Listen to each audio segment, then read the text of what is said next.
fracaso total que será rechazado por completo. Ese es el futuro que tendrían las nuevas reformas del gobierno, tanto a nivel tributario como también a nivel de pensiones, según la predicción de Mochati, que lanzó nuevamente lapidarias declaraciones en contra del gobierno y en particular dejó bastante claro el encubrimiento sistemático que se ha dado con respecto a abusos de corrupción al interior del gobierno actual, en lo que ya son casos evidentes de robo, abuso y ocultamiento de evidencia.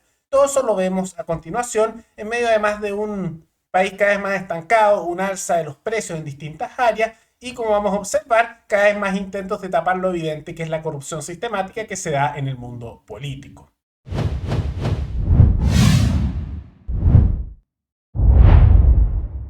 Mencionamos al inicio del programa, Tomás Mochati, como es su costumbre, lanzó lapidarias declaraciones en contra del gobierno de Gabriel Boric y en particular con el mundo político, pero principalmente del oficialismo. Porque ha quedado ya más bien en evidencia la gran corrupción que se da al interior de las instituciones gubernamentales y cómo han intentado tapar evidencia en distintos momentos, tanto así que incluso Mochetti ha declarado que por algunas de estas declaraciones, que son ciertas, como las del caso de Jadwe, a él lo podrían demandar, y ya queda más o menos en evidencia, y es un poco incomprensible, cómo no pueden salir de sus cargos personas, cómo por lo menos no renuncian ministros vinculados a estos casos, y siguen habiendo cada vez más casos que se tratan de encubrir. La Contraloría además detectó otras fundaciones que tenían personal enquistado en oficinas públicas, además de Democracia Viva, Asociación Campamento Ideas, Corporación Espacio Lúdico, Un Techo para Chile, Procultura, Movimiento Fibra y la Fundación para la Superación de la Pobreza. Es difícil entender que con esta consolidación de irregularidades que se conocen gota a gota, pero van aumentando todos los días, se puede mantener Carlos Montes en el Ministerio de Vivienda. El asunto es demasiado brutal y los costos que seguirá pagando el socialismo democrático es cada día mayor. El diario La Tercera publicó unos audios que estaban en poder de la Fiscalía y ahí el abogado y asesor jurídico del alcalde hablaba con el mencionado Luis Marcelo Lefort. Y Lefort acordó una donación de 50 millones de pesos para un festival a cambio de un certificado. En otra comunicación, el abogado de Jadwe Sepúlveda le dice a Lefort, en el fondo lo que a él le preocupa es que las platas lleguen. O sea, que no pasen por ninguna cuenta de él. Eso de no tener plata. Y además yo soy abogado suyo en un par de cosas, yo generalmente cobro caro, entonces es súper justificable que me lleguen a mí, Surgió un problema. Todos estos audios que mantenía la Fiscalía fueron robados desde la Fiscalía. Las pruebas fueron robadas, donde hablaba Jadwe. Porque si usted cree que solamente se roban las cajas fuertes, también se roban los audios. Pillados los fiscales, no sé si se habían dado cuenta o habían permanecido en silencio, dijeron que investigarían. Y hasta el momento nada se sabe de la pérdida de las pruebas, en este caso de las luces LED. Tan grave es el asunto que Jadwe, o el abogado Sepúlveda, o Lefort, solo por decir lo que estamos diciendo ahora, podrían querellarse, porque no están las pruebas. Sabemos que esto que digo estaba en esto que se robaron. Y así están las cosas. Hay unos 22 municipios que hicieron negocio con Lefort. Además de Iquique, Chillán y Recoleta, están Ercilla, Chillán Viejo, Guara, Cauquenes, Puchuncaví, Renca, San Joaquín, Estación Central, Puente Alto, Las Condes, San Miguel, Puerto Natales, Nueva Imperial, Putaendo, Aysén, Curanilahue, Tiltil, Vilcún, Chimbarongo, San Esteban, Coyhaique, o sea, de Chincolajote, además del gobierno regional de Aysén. En mayo de 2022, la fiscal de Chillán, Nayalet Mancilla, pidió 28 años de cárcel para Lefort por encabezar una asociación ilícita, por delitos tributarios, por lavado de activos.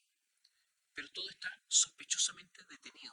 Incluso para algunas personas en Chillán se anunció hace algunos días un juicio chiquitito, un juicio abreviado, corto, con baja pena, incluyendo al abogado que fue a cobrar la coima a Santiago.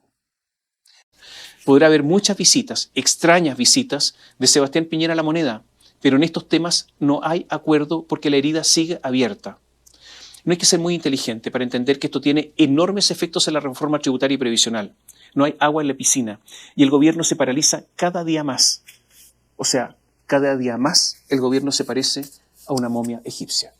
es algo que queda claro para la mayoría de las personas. Yo diría que la ciudadanía, las personas comunes y corrientes se dan cuenta desde el primer día que hay corrupción, que hay abuso, y desde años lo sabían, nada más que con el caso convenios, el caso de las fundaciones quedó más bien en evidencia, pero hace mucho tiempo que se dan cuenta de esto y simplemente ahora algunos en el mundo tradicional político, periodístico lo empiezan a declarar. Pero ya hace mucho tiempo que lo sabíamos, ¿no? Era más bien algo que queda en evidencia. Y tomando en cuenta todos esos factores, es difícil que se puedan ver consecuencias para los que hacen casos de corrupción, porque cada vez que se obtienen pruebas que podrían llevar a que se meta a la cárcel algún político, ¿qué es lo que termina pasando? Termina pasando que esas pruebas las eliminan, las destruyen. Básicamente hay una intervención, evidentemente por el mundo político, para eliminar cualquier evidencia que podría afectarlos.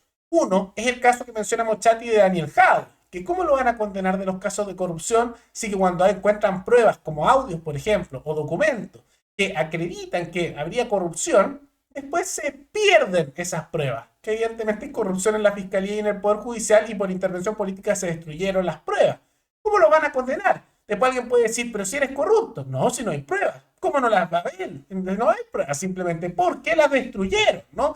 Y pasa eso con muchos otros casos. Por ejemplo, recientemente, y esto ocurrió tan solo el día de ayer, un consejero regional en la región del Biobío, una de las regiones más afectadas por casos de corrupción en el último tiempo con fundaciones, declaró que justo, porque estas coincidencias que son de la vida, le robaron su camioneta en donde había documentos de el caso convenio. Entonces, no, si estas coincidencias que justo los políticos le roban las camionetas, entran a la oficina, le roban el celular al ministro de Economía y así distintas figuras, y justo en todos los lugares estaban las pruebas. ¡Uy, qué mala suerte! No se va a poder condenar a nadie, ¿no? Esas coincidencias de la vida que justo le pasan al mundo político y justo benefician a aquellos investigados de corrupción. Puras coincidencias, no pensemos mal, no pensemos que es algo más, puras coincidencias, ¿no? Entonces pasan todo ese tipo de cosas y es posible que por lo mismo no se vean consecuencias por los casos de corrupción. Y lo que vamos observando es que como consecuencia de ello, no se van a aprobar tampoco las reformas del gobierno, como ahí mencionó Mochati. No va a haber apoyo a nivel transversal, alguna consecuencia al menos que tiene que haber por todos estos abusos. Pero lamentablemente estamos viendo en consecuencia, como no se está avanzando en ninguna dirección, hay un estancamiento, que las cosas siguen empeorando. Por ejemplo, se observó y el gobierno anunció que van a aumentar un 8% las cuentas de la luz. Mala gestión económica, pero al mismo tiempo un país que está estancado. Y bueno, si no se aprueban las reformas del gobierno, al menos no empeora aún más la situación, porque el tipo de cambios, transformaciones colectivistas, más estatistas que busca el gobierno de Boric, lo único que hace sería empeorar la situación. Porque cuando tú quieres mejorar la situación económica, la situación laboral de la población, tienes que beneficiar a lo que es el trabajador, dar mayor flexibilidad, al mismo tiempo quebrar tanta intervención estatal, bajar los impuestos para que haya mayor competencia y los emprendimientos puedan surgir. No empezar a aumentar los impuestos, el control del mundo político, cosas que ya ha hecho este gobierno y solo han empeorado la situación, ¿no? Y por lo mismo no se van a aprobar las reformas del gobierno. Y eso es algo bueno, al menos dentro de toda esta decadencia que estamos observando en la actualidad.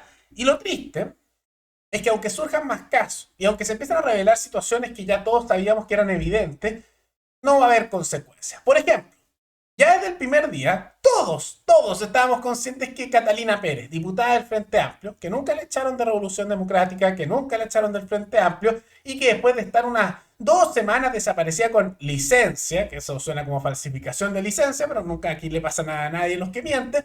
Bueno, ¿qué pasó? Volvió al Congreso y ahora está actuando como si nada. ¿Y se acuerdan que todos estos casos de corrupción partieron con ella? Y recién ahora, el Consejo de Defensa del Estado descubrió, recién ahora después de varios meses, que hay un vínculo de corrupción entre Catalina Pérez, Daniel Andrade y Carlos Contreras. ¿Y quién era? Recordemos la figura en Antofagasta, que era el funcionario subsecretario, que era justo asesor de Catalina Pérez por muchos años y después llegó a ese cargo y le dio negocios bastante corruptos a la pareja de Catalina Pérez. ¿Se acuerdan? Eso fue el caso de Democracia Viva y ella decía que no sabía nada. Bueno, recién el organismo que se encarga de investigar corrupción, ahora después de 2 meses se descubrió que había un vínculo entre la diputada frente amplista con que partió todo esto, su pareja, ahora expareja, y el que era autoría en su momento. Un poco de sentido común. Todos nos dábamos cuenta que había un vínculo ahí, pero recién ahora se están fijando. Pero lo triste es que no va a poder haber justicia y ella no debería estar en su cargo. Lo mejor es que sería estuviera presa, igual que tantas otras figuras del mundo político que están asociadas a esto, porque, tal como dice Mochati, las pruebas aquí desaparecen. ¿Y cómo vas a condenar a alguien cuando justo las pruebas de corrupción desaparecen? Si no hay pruebas no puedes condenar. Y cuando el mundo judicial, como la fiscalía, son particularmente corruptos también en su actuar.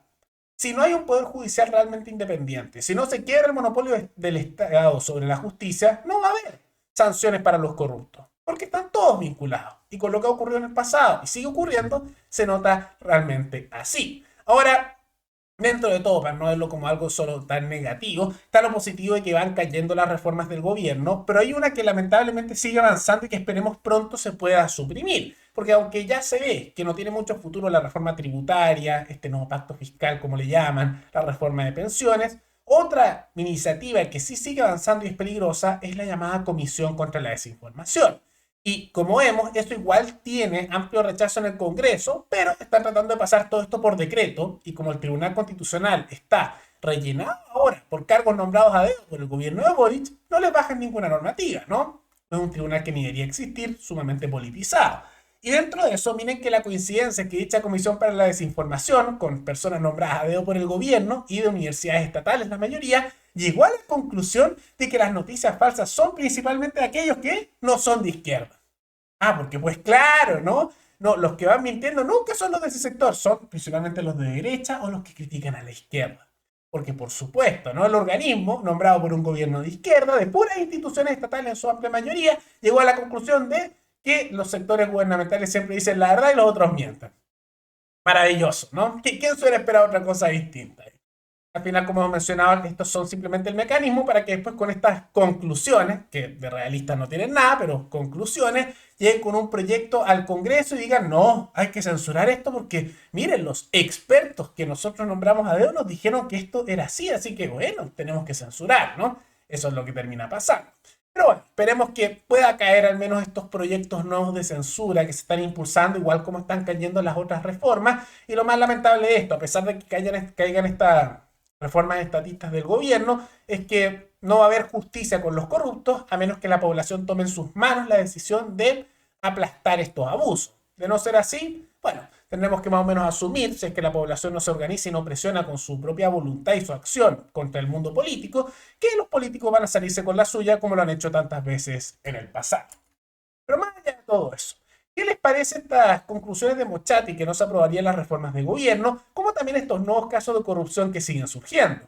¿Creen que va a haber alguien condenado, va a haber realmente justicia? O, como mencionamos en este programa, como está todo el sistema corrupto, no se va a dar. Todo eso coméntenlo abajo. Y antes de terminar, quisiera agradecerle al suscriptor Marcelo Jesús, que se convirtió en el suscriptor más reciente en decidir hacer un aporte mensual al canal a través de la comunidad de YouTube. Así que muchas gracias, te lo agradezco mucho. Y gracias a aportes como el tuyo y el de otros suscriptores, que este proyecto sigue adelante y se mantiene independiente.